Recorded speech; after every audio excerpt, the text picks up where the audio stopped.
Hello guys, so this is a lecture on exercise problem from chapter 10 rotational mechanics guys, जो कि हम HC Verma book से carry on कर रहे थे guys।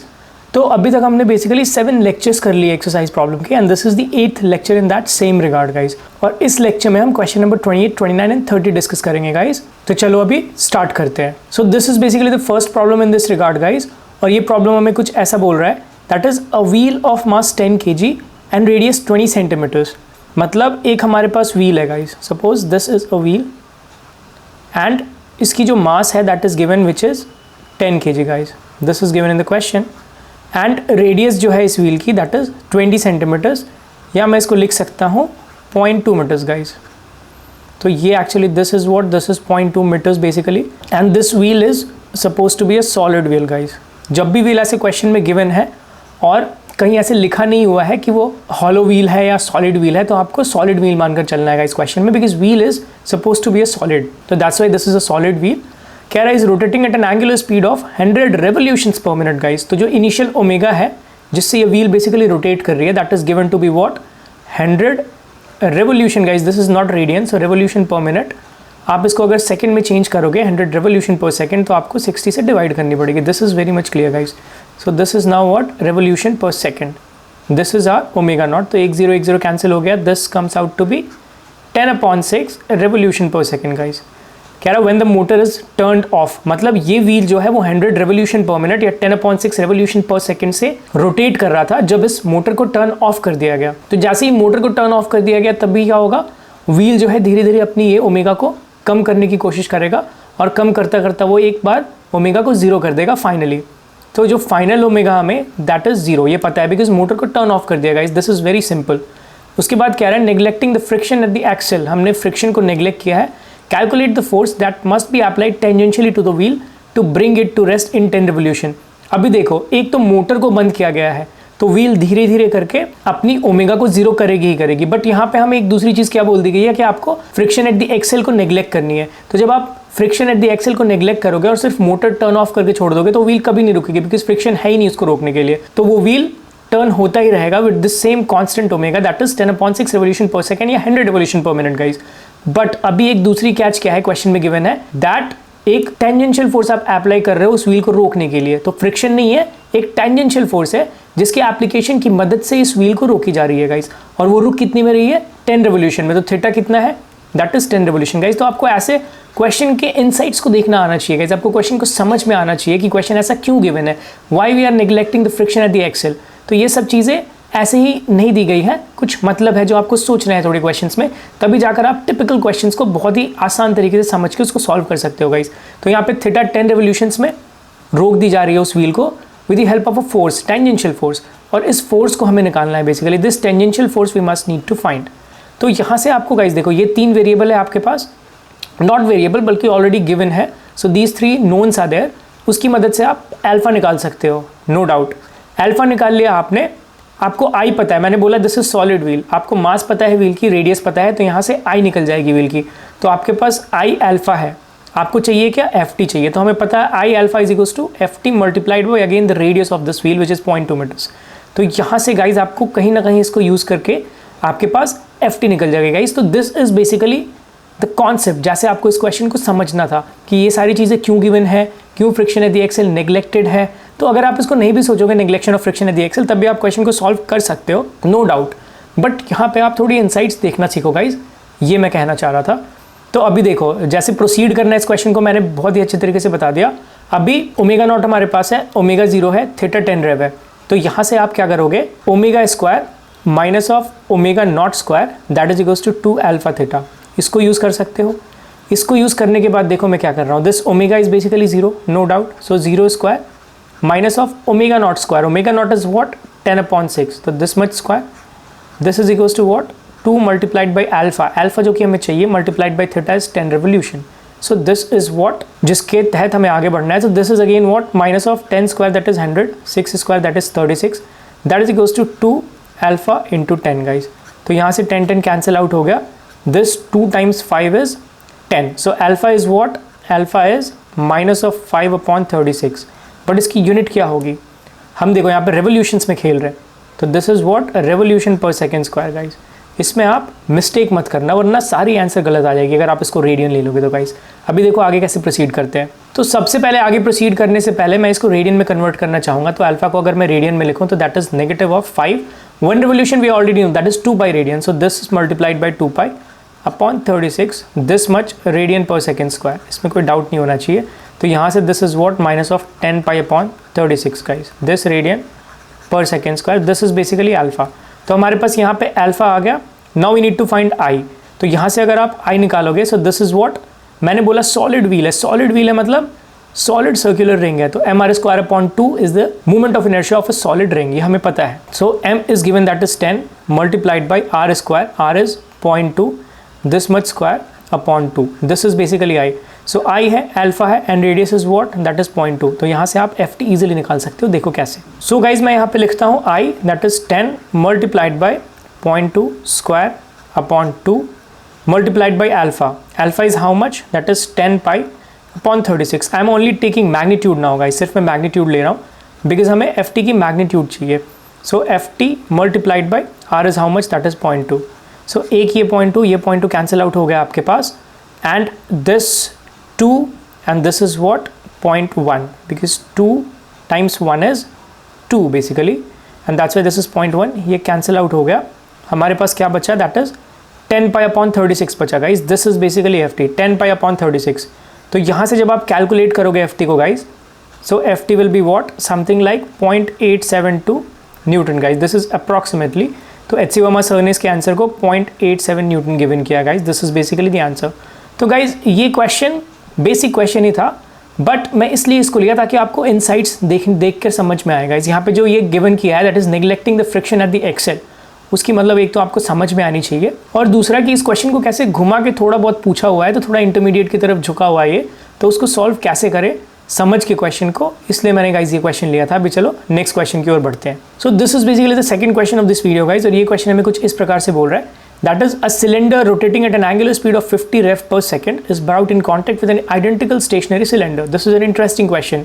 यहाँ पे दो सिलेंडर है, एक सिलेंडर है जो इनिशियली कुछ स्पीड से घूम रही है और हमारे पास एक दूसरी सिलेंडर है ऐसा जो कि इनिशियली रेस्ट पे है। दोनों आइडेंटिकली सिलेंडर है guys, these two cylinders are identical basically, same cylinder है। तो इनिशियली मान लो ये जो है this first cylinder, this is first, I am telling it first and this is second. तो ये मान लो इनिशियली ओमेगा से घूम रही है, रोटेट कर रही है and that omega naught is basically what 50 rev per second, ये ऐसा है, that is initial omega of this first cylinder guys, ऐसा गिवन किया है। और वो जब घूम रहा था तो सेकेंड सिलेंडर को जो कि सेम आइडेंटिकल सिलेंडर है इसके कांटेक्ट में लाया गया। उसके आगे क्वेश्चन क्या कह रहा है? Because of the kinetic friction present है, torques act on the two cylinders. तो यहाँ पे अगर आप Newton's third law of motion के तहत सोचो गाइज, तो जब एक सिलेंडर ऑलरेडी रोटेट कर रहा है और दूसरे को उसके टच में लाया गया, उसके कॉन्टेक्ट में लाया गया, तो ऑब्वियसली जो रोटेट कर रहा है वो टच में आने के कारण इस पर एक फोर्स अप्लाई करेगा जो कि स्टेशनरी सिलेंडर है and that force is basically force of friction, kinetic friction guys. उस काइनेटिक फ्रिक्शन के तहत फिर ये सेकंड वाला सिलेंडर जो है वो रोटेशन करना स्टार्ट करेगा in the same direction. Same direction से मतलब क्या है? Actually not the same direction, but ये अगर ऐसे रोटेट कर रहा है गाइज तो इसको ऐसे रोटेट करवाएगा, मतलब ये अगर एंटी क्लॉकवाइज रोटेट कर रहा है तो इसको क्लॉकवाइज रोटेट कराएगा। So in the opposite direction basically, not the same direction, because of the kinetic friction ये फर्स्ट सिलेंडर सेकंड सिलेंडर को ऐसे रोटेट करवाएगा, जबकि सेकंड सिलेंडर इनिशियली रेस्ट पे है और उसके कांटेक्ट में लाया गया फर्स्ट सिलेंडर को जो कि omega naught 50 revolution per second से ऑलरेडी मूव कर रहा है। बट अभी सेकंड सिलेंडर है वो फर्स्ट सिलेंडर को क्या करेगा? Well obviously second cylinder first cylinder को according to Newton's third law of motion resist कराएगा उसके मोशन को।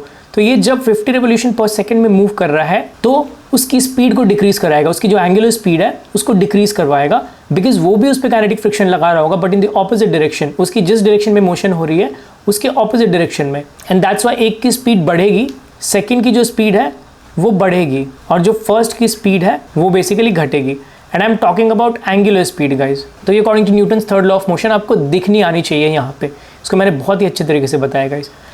And that's what written over here, that is accelerating the stationary one and decelerating the moving one if the common magnitude of the acceleration and deceleration be 1 revolution per second square guys. ये भी given है, that is common है, जो magnitude of angular acceleration है वो common है। अगर इसकी एंगुलर एक्सेलरेशन क्या हो गया आप सोचो, -1 या +1? Obviously -1 guys, this is -1 radian per second square and this is +1 radian per second square. Magnitude same है, magnitude is given to be same and this is not basically radian but 1 revolution per second square given है guys. So this is what, this is revolution not radian. So जब ये decelerate करेगा तो ही ये accelerate करेगा. अभी मैंने समझाया क्यों, एक की स्पीड इंक्रीज करेगी तो एक की डिक्रीज करेगी. तो सेकंड की स्पीड इंक्रीज कर रही है मतलब क्या, ये एक्सेलरेट कर रहा है एंड ये डीसेलरेट कर रहा है बिकॉज इसकी स्पीड डिक्रीज कर रही है गाइस. तो क्वेश्चन एक्चुअली पूछ क्या रहा है, that is how long will it take before the two cylinders have equal angular speed.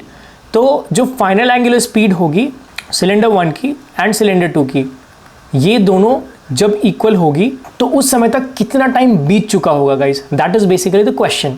तो सबसे पहले तो आपको सोचना है कि इस टाइप के क्वेश्चन को आपको अप्रोच कैसे करना है, how you going to approach these kind of questions. तो देखो ये एक्चुअली बहुत सिंपल है, ज़्यादा सोचने की जरूरत नहीं है. हमें एक की ओमेगा नॉट गिवन है, दूसरे की भी ओमेगा नॉट गिवन है, दूसरे की ओमेगा नॉट क्या है, दैट इज 0 है, this is already given. Second की 0 है, फर्स्ट की 50 रिवोल्यूशन पर सेकंड है जैसा मैंने बताया. अभी जो फाइनल ओमेगा होगी वो सेम होगी, this is also omega and this is also omega. And alpha की जो मैग्नीट्यूड है वो सेम है, दैट इज 1. तो अगर मैं ओमेगा की मदद से अल्फा निकालूं तो फर्स्ट सिलेंडर की देखो क्या होगा हमारे पास, 50 माइनस ऑफ ओमेगा अपॉन समझो टी टाइम में ये चीज़ हो रहा है जो कि हमें चाहिए, टाइम ही हमें निकालना है.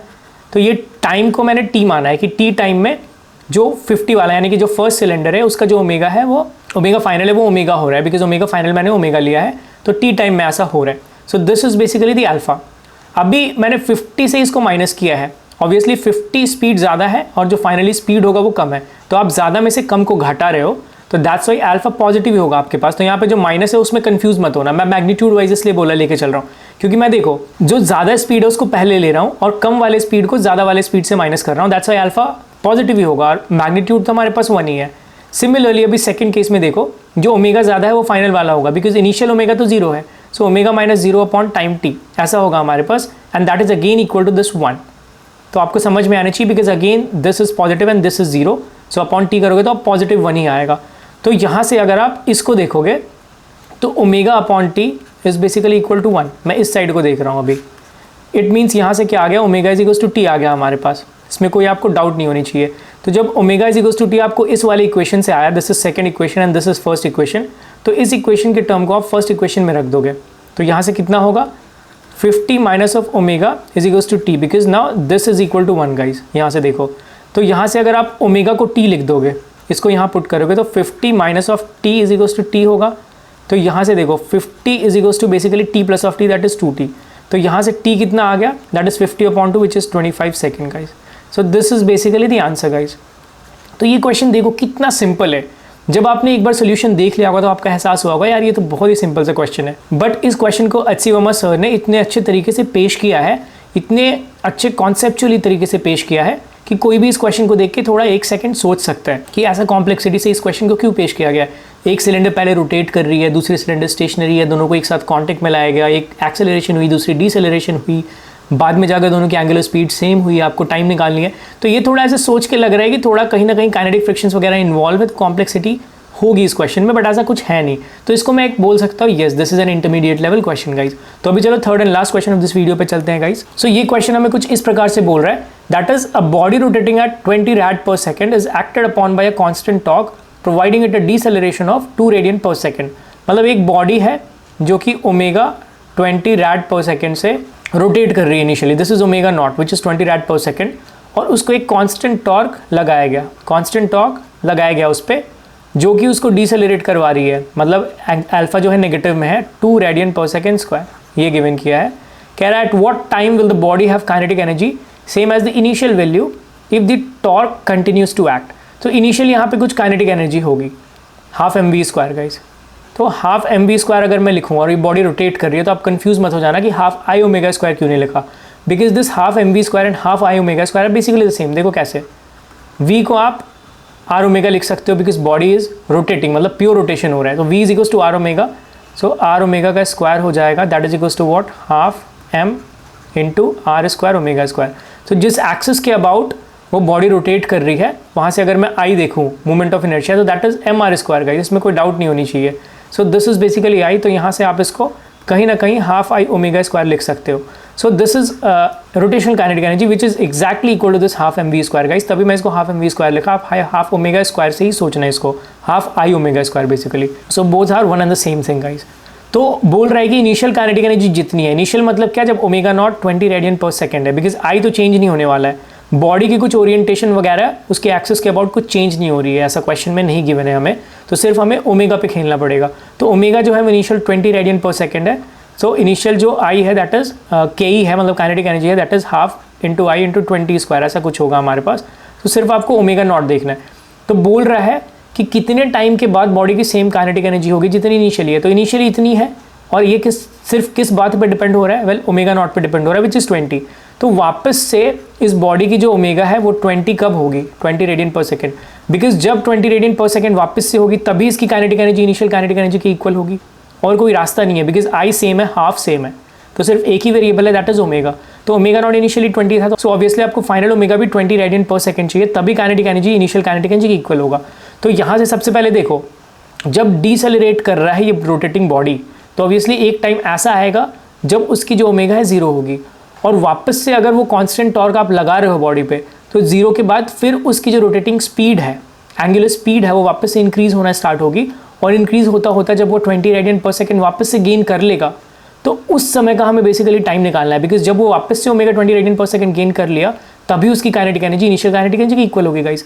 तो ये मोशन कुछ इस टाइप से होगा, कुछ इस टाइप से होगा। देखो अगर आप ओमेगा को यहाँ पे रखोगे और टाइम टी को यहाँ पे रखोगे, सो इनिशियल हमारे पास कुछ 20 रेडियन पर सेकेंड है, ये मान लो 20 है। सो यहाँ से डिक्रीज होता होता होता ओमेगा 0 हो गया, और वापस से जब ओमेगा 0 हुआ बट आप कांस्टेंट टॉर्क लगा रहे हो, तो वापस से ये ऐसे उठा उठा उठा और यहाँ पे जाके अगेन 20 हुआ, 20 रेडियन पर सेकेंड गाइस। तो यहाँ पे आपको ये टाइम अगर निकालोगे, ये दोनों बेसिकली सिमेट्रिकल होगा, जितना टाइम इसको करने में लगेगा 20 रेडियन पर सेकेंड से 0, same time 0 radian per second से 20 रेडियन पर सेकेंड करने में लगेगा, because torque is constant guide, जो अल्फा है वो कांस्टेंट है, तो कांस्टेंट अल्फा इसको डिसेलरेट करवा रहा है, वही अल्फा इसको एक्सेलरेट करवाएगा, तो दैट्स वाई यहाँ पे सिमेट्री होगी इसके अबाउट। अनसिमेट्री होगी तभी अगर मैं यहाँ से अगर ए बी सी में बोलूँ, तो जो ए से बी आने में टाइम लगेगा वही बी से सी आने में टाइम लगेगा, तो आप ए से बी वाला टाइम निकालोगे, उसको मल्टीप्लाइड बाई 2 कर दोगे, तो ऑब्वियसली आपकी टाइम निकल जाएगी जब काइनेटिक एनर्जी अगेन सेम होगा, बिकॉज ऑफ सेम ओमेगा, जो इनिशियली 20 रेडियन पर सेकेंड थी, बाद में भी 20 रेडियन पर सेकेंड हो जाए। तो सिर्फ मैं एक वाला टाइम निकालता हूँ, ये अभी मैंने बताया क्यों, बिकॉज ऑफ सिमेट्री गाइज। तो यहाँ से अगर आप टाइम निकालोगे तो ओमेगा 0 हो गया यहाँ पे, इस पॉइंट पे बी पे, ए पे कितना था 20 रेडियन पर सेकेंड था, तो यहाँ से देखो आप इजीली इसको निकाल सकते हो टाइम को, कैसे, omega is equals to omega nought plus of alpha T, ऐसा कुछ होगा हमारे पास। सो ओमेगा 0 होगा, omega not is 20, alpha is minus of 2 multiplied by T. So यहाँ से टी कितना आया, दैट इज 10 सेकेंड आएगा इस, तो मतलब ए से बी जाने में 10 सेकेंड लगा, ये जो टाइम है यहाँ पे एक्सिस पे, this time this is 10 second, तो अगेन सेम टाइम यहाँ पे भी लगेगा वापस से 0 से 20 होने में 10 second, and that's why this 10 plus of this 10 is nothing but 20 second guys. तो answer is what, answer is 20। तो आपको ऐसे भी सोचना आना चाहिए गाइज, सिमेट्री के तरीके से आपको सोचना आना चाहिए, this is very helpful in exams, ताकि आपको ज़्यादा कैलकुलेशन में बार बार ना जाना पड़े। अगर आप वापस से यहाँ पे ओमेगा नॉट को ओमेगा 0 कर दिए, वो टाइम निकाले, वापस से ओमेगा 0 से स्टार्ट होकर 20 रेडियन पर सेकेंड हुआ, फिर अल्फा अगेन +2 होगा उस केस में, बिकॉज यहाँ पे एक्सेलरेशन होगी, अल्फा इज +2 और आपको स्लोप से भी दिख रहा है, स्लोप से भी दिख रहा है, तो यहाँ पे आपको क्या करना पड़ेगा, अल्फा +2 लेना पड़ेगा, तो सेम ही बात निकल कर आएगी, अगेन सेम 10 सेकेंड निकल कर आएगी। तो आपको अगर यहाँ से दिख रहा है कि सिमेट्री है, तो आप एक तरफ का निकाल कर टाइम दूसरी तरफ से निकालने से बच सकते हो, आपकी टाइम भी बचेगी और बहुत जल्दी आंसर आ जाएगी गाइज। तो ऐसे आपको स्मार्टली सोचना है गाइज, इन सब क्वेश्चंस में आपको हमेशा कैलकुलेशंस पे निर्भर नहीं रहना है, बल्कि आपको स्मार्टली सोचना भी है कि आप कैसे चीज़ों को आसान कर सकते हो गाइज। तो ये वीडियो था इन 3 बेहतरीन क्वेश्चंस के बारे में। अभी हम थोड़ा इंटरमीडिएट लेवल के क्वेश्चंस कर रहे हैं गाइज, मैं ऐसा बोल सकता हूँ, बट अभी काफ़ी सारे एक्सरसाइज प्रॉब्लम्स रिमेनिंग है इस रोटेशनल मैकेनिक्स चैप्टर के, 80s में है actually total number of exercise problems. तो अभी मैं जस्ट 28-29 पे ही हूँ, 30 पे हूँ basically, the last question of this video 30th question. तो अभी बहुत सारे गाइस क्वेश्चंस बचे हैं, आप खुद से भी प्रैक्टिस करते रहो, अलग अलग तरीके से भी करते रहो, जहाँ से मिले वहाँ से करो। कोई भी डाउट हो तो बेहिचक मुझसे पूछो, कमेंट करो, मुझे कॉन्टैक्ट करो, सारे लिंक्स डिस्क्रिप्शन में गिवन है गाइस। तो अभी मिलते हैं नेक्स्ट वीडियो में, तब तक के लिए बाय एंड टेक केयर।